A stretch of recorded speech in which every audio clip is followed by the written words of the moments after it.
groups at the JCC. She taught sex ed in the Shaker schools when I was in school in my grades, and I was absolutely mortified. But what happened was that a lot of kids in my class got to know and like her. Kids connected to her quirkiness, her intelligence, her ability to facilitate interesting and respectful dialogue, and her open manner. As I remember it, my dad was physically active, my mom not so much. He would say that when my mom got the urge to exercise, she would lie down till the urge went away. Once she stopped smoking, though, she became, as she referred to herself, a fucking jock. She loved to walk and bike.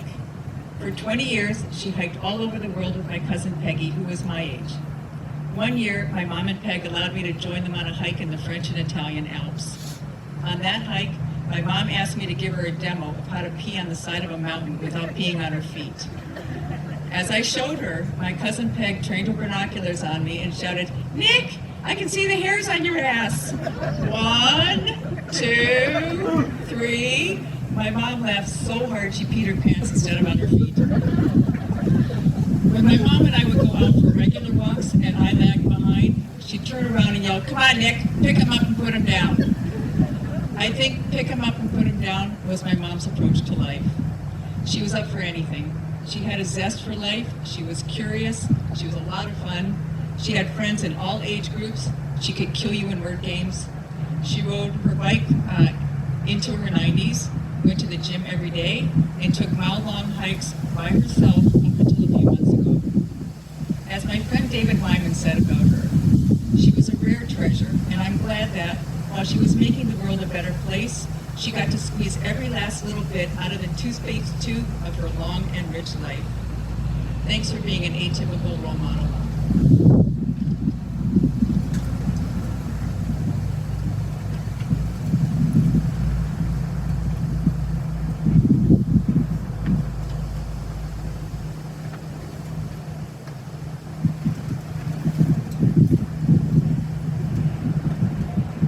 Anybody who knew Annabelle knew what a supportive and caring person she was. Nikki mentioned, many other people have mentioned to me how Annabelle was their fan. She was my fan. It made a huge difference in my life. I'm a scientist, and scientists have to do research, and research means doing something that you don't know is possible. You have to really believe in yourself to be able to do something that you don't know is possible. I had never, ever doubted myself because my mother gave me that solid feeling that I could do it, whatever it was. I'll tell you about how she supported me fiercely and embarrassed me terribly at the same time. On my first day of college, well, before my first day of class, Case Western Reserve allowed parents to attend the introductory sessions with their children. And not very many parents did that, but my mom came along with me to my first chemistry meeting. And I had thought that maybe I would place out of first year chemistry because I took the AP exam. And when we walked in, my mother and I, to the professor's office, and I started asking him about this, he looked at me very condescendingly and said, "Oh, we don't take a good score on the AP exam unless it has support from the physics and math AP exams also."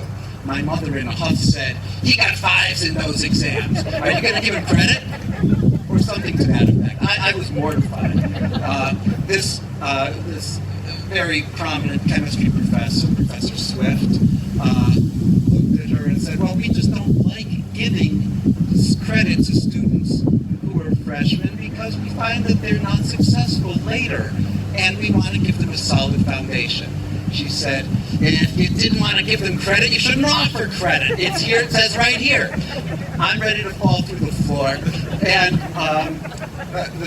the professor says to me, "How about if you come to the first day of class and see what you think?" I said, that sounds very fair, Mom, let's get out of here. And so I went to the first day of class. Professor Swift may have been a great chemist, but he was a lousy lecturer. At the end of the lecture, I went right up to him and said, I want credit. He said, okay. He knew Annabelle was going to be coming to see him if he didn't give me credit.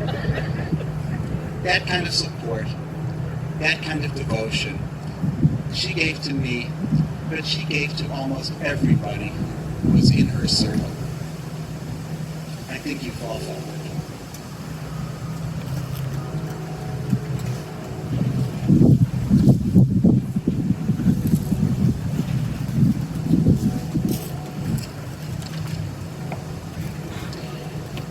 We're gathered here today to celebrate my mom's life.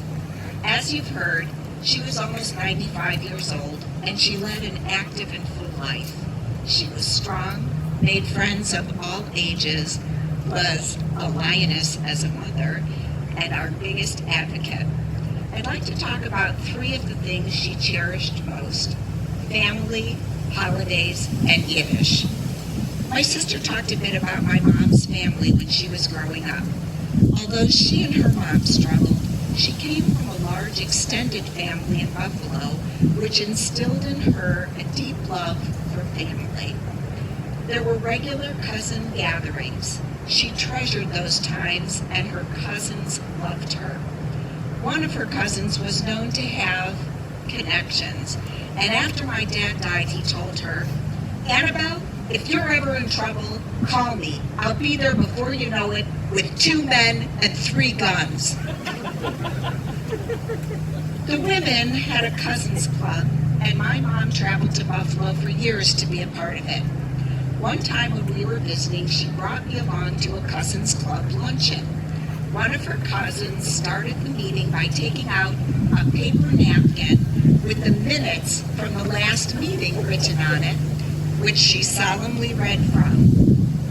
Tuna is cheaper in Buffalo.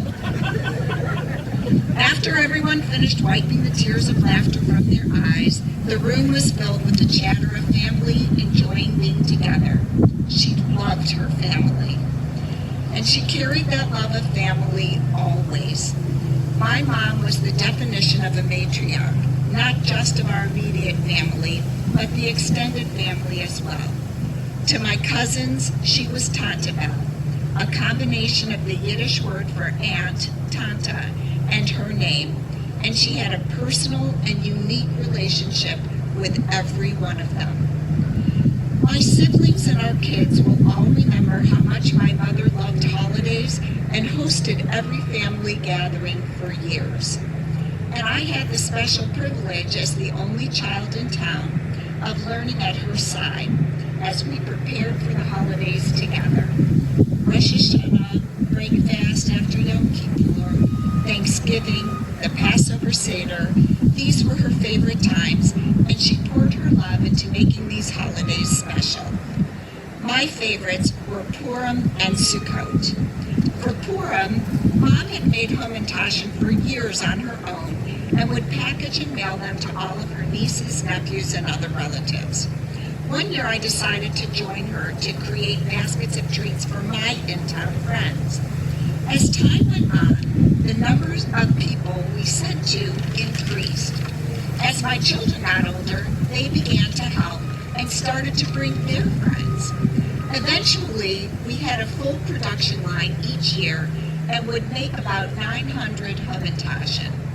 Annabelle was there for all of it. For Sukkot, we would work together for weeks, planning and baking everything we served. And the day of the open house, she was in her element, greeting friends from all parts of our lives. And she would sit down afterwards when I was exhausted from the day and insist on talking about everyone who had been there, taking inventory of what had been eaten and what hadn't, and making notes for the next year. And these last few years, she shut much nachas from studying, reading, and teaching Yiddish. In truth, when she started teaching Yiddish to Park Synagogue Sisterhood, she hated it. I reminded her that she was a volunteer. She could quit any time.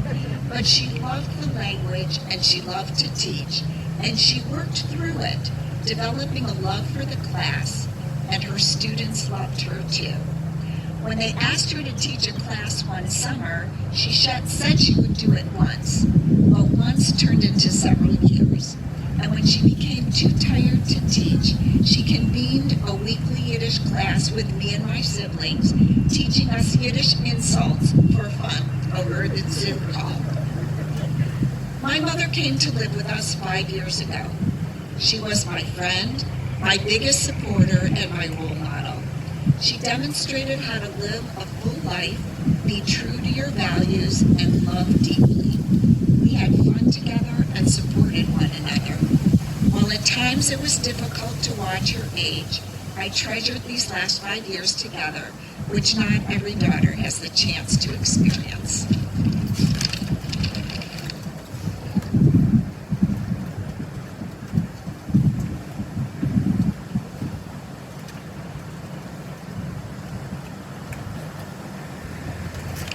So my cousin Neil Esserman, who lives in California, wanted to come when he was coughing, so he couldn't. So he sent in something he wanted me to read. My Aunt Annabelle was really one of a kind.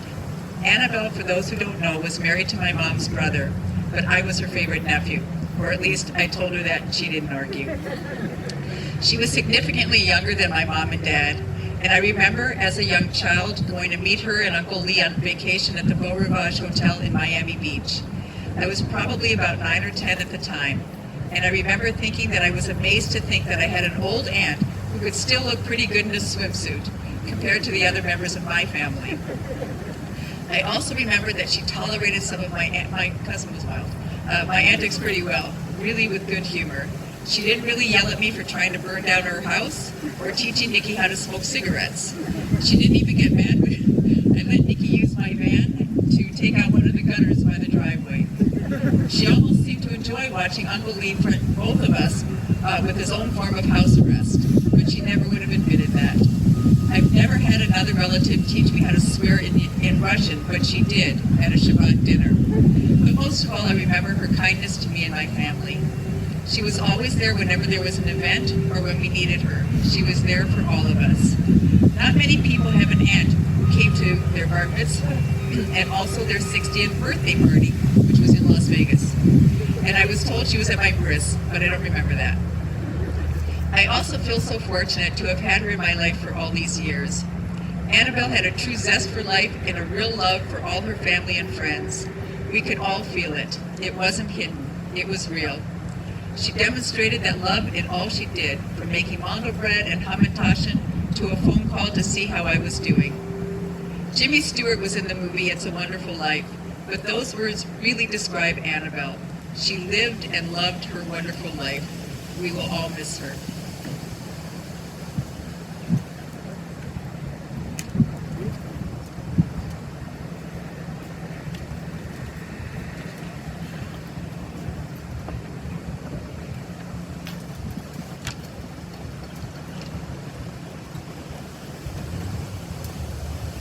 Bubby had a knack for making each of her grandkids feel a very special bond. For me, that bond including a love of travel, reading, theater, nature, board games, and ice cream. I was blessed to have incredible adventures with her, abroad and locally. When we were young, there were sleepovers with Carolyn, where we would play games, bake thumbprint cookies, and all sleep together in one bed. Another early memory was in elementary school. Bobby was friends with our music teacher, and she would come in and teach our class the Mexican hat dance. She told all my classmates to call her Bubby, and she was very funny. When I was older, we took an annual hike and picnic around the Shaker Lakes, where we explored nature and found what we thought was a little secret clearing with some old stone benches where we used to have our picnic lunch.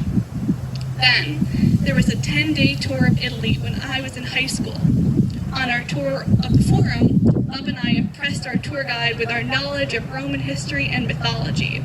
And of course, there was gelato every day, if not twice a day. Bobby did love her ice cream. That trip reminded me of one of my favorite stories from her from an earlier trip to Italy when she was in her 60s and got on the wrong bus one time. The bus driver was ending her shift, and she somehow got him to drive her on his motorcycle over to where the tour group was meeting, impressing the group greatly as she drove up and got off the back of that man's motorcycle. Bubby also fostered a love of theater in me. On top of acting with Carolyn and me in intergenerational plays when we were young, she would take me to plays at Dobama and Playhouse Square. More recently, she would invite me to the Shaw Festival in Niagara-on-the-Lake. We saw incredible shows and had fun biking, wine tasting, and hiking with her when she was in her 80s up to like 89. Now, she was pretty sharp, but I have to say, one of the funniest memories of the Shaw Festival was when Bubby read the playbill and saw an advertisement for the Book of Mormon in Toronto. She shared that she did not know what all the fuss was about with that play. She had ordered the book from the library and it was a Bible. What was so funny about that?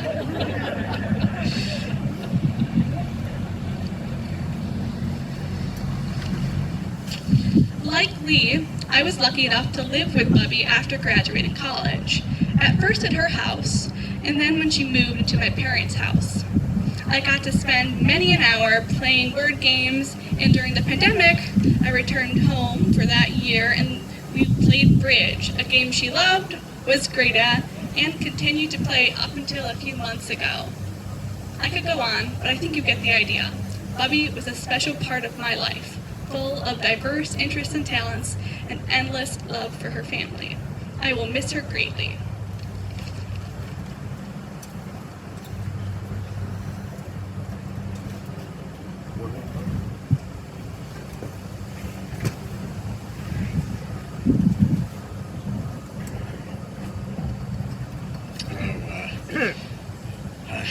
What a privilege to celebrate a life well lived, devoted to Tikkun Olam. So many of the themes I wanted to talk about have already been said, so I'll just share a few anecdotes. I met Annabelle some 52 years ago when I first became friends with APDU, Hamlin. She was my biggest fan at a time as a young adolescent when I needed a fan. And she gave me the name Marky Poo, and sometimes would ask me to sing a song from one of my musicals, sometimes at embarrassing times. She had some unusual ways of showing her affection. Sometimes she would summon me over to stand right in front of her, and with her rather extraordinarily long tongue, proceed to lick my nose. With some enthusiasm, I might add. She was obviously a very brave woman. I will miss her. I cherish the memories I have of her, being with her and talking to her. And I'm very grateful for all of that. Let's rise for the memorial prayer.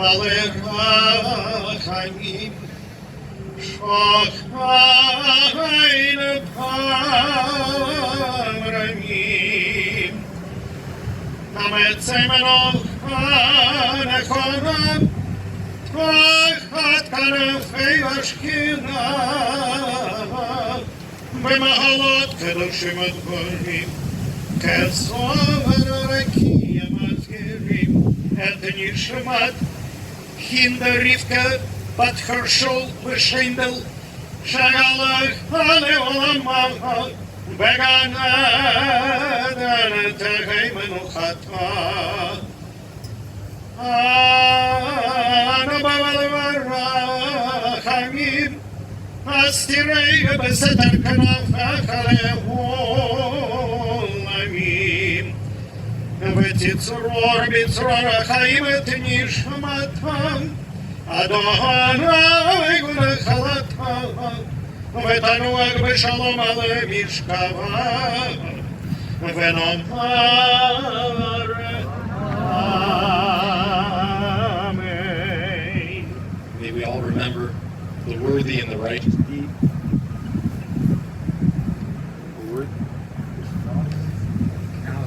The worthy and the righteous deeds that she performed while in the land of the living. May her soul be bound up in the bonds of eternal life. May she rest in peace. And we all say, Amen. Those who are wearing a black ribbon, we ask that you let's rip the ribbon. We want to offer our condolences to the members of the family, Nikki and Mike, Alan and Judy, Susan and Barry, grandchildren Lee, Al, Benjamin and Allison, David, Lee and Julia, Carolyn, Heidi and Mark, great-grandchildren Joel and Shoshana. You can repeat after me, Baruch, Atah, Adonai, Eloheinu, Melech, Olam, Dayan, Ha'emet. Praised are you, Lord our God, ruler of the universe, who is the righteous judge.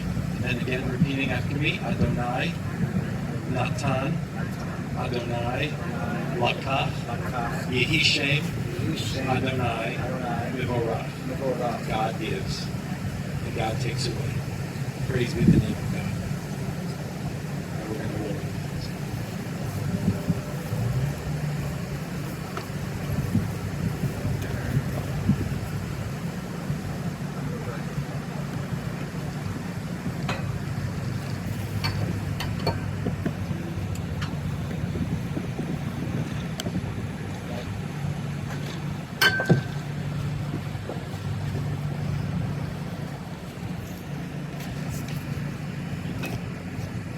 Tzaddik b'chol d'orachav hatzur tamim, erech apayim u'malei rachamim, hamalna v'chushna l'vod banim, ki lecha adon haslichot rachamim. Adam ben shana yiyeh olef shanim yitkema yitron lo, kolo haya yiyeh, baruch dayan hamet memit u'machayeh. Dayan hamet shofet tzedek v'emet, baruch dayan hamet, shekol mishpatav tzedek v'emet, nefesh kol chai b'yadecha, tzedek malay yinecha, rachem pleitat son yedecha, v'tamar l'malach teref yedecha. Lahagid ki ashar Adonai tzuri v'lo'avlat tovo. Adonai natan v'Adonai lakach, yehi shem Adonai mevorach, v'hu rachum yechaper avon v'lo yashlit, v'rbo l'shivapo, v'lo yir kol chamato. Al mekoma tavo v'shalom.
וישוב העפר על הארץ כשהיה, והרוח תשוב אל האלוהים אשר נתנה. The dust returns to the earth as it was,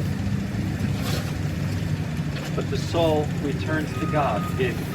Grant strength and comfort to those who are mourning. Adonai Natan, Adonai Lakach, Yehi Shem Adonai Mevarach. God gives, God takes away. Blessed be the name of God. It is called the final mitzvah. It's a family that those who love someone in life should feel that they have their hands on every part of what needs to happen for their care, even to this point. So if there's, I'm giving some moments if the family would like to come forward.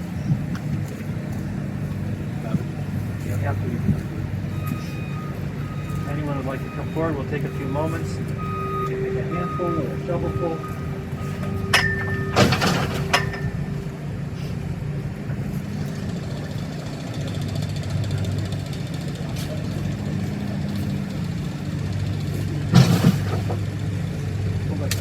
Stand here and cottage.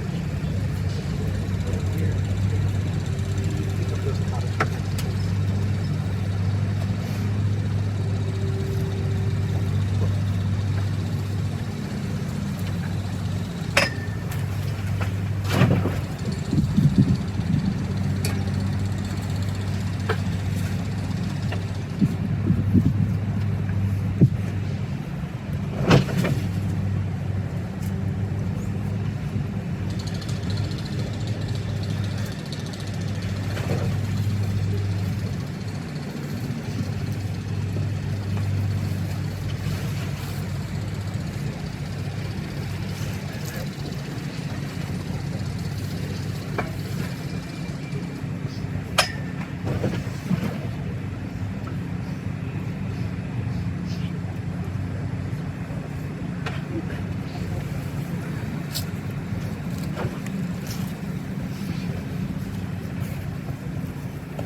We're just going to ask the immediate family at this time, and we'll say Kaddish and those who wish to after Kaddish.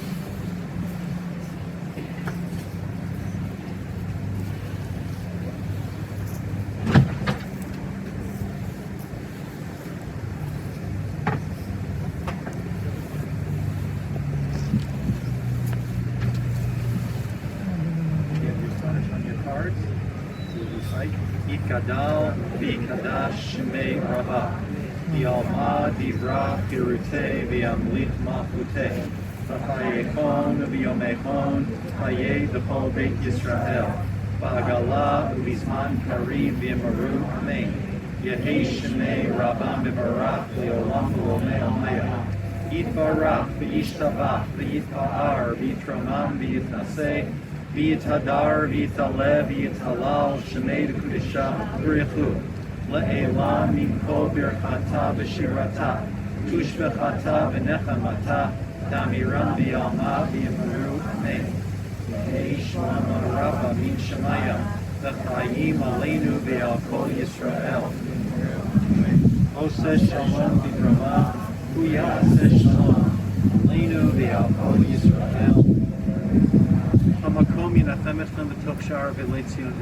May God comfort you who are mourning, together with all others who mourn in the house of Israel and in all the world. And we all say, my God, the soul you have given me is pure. You have created it. You have fashioned it. You have breathed life into it, and you preserve it daily within me. There will, however, come a day when you will take that soul away from me, but you will return it to me in the life to come. So long as the soul remains within me on this earth, I will continue to thank you for the blessings I am granted during my lifetime. The Lord my God, the God of my ancestors, the God of my people. Amen. Services are concluded. If you are going to put some dirt on the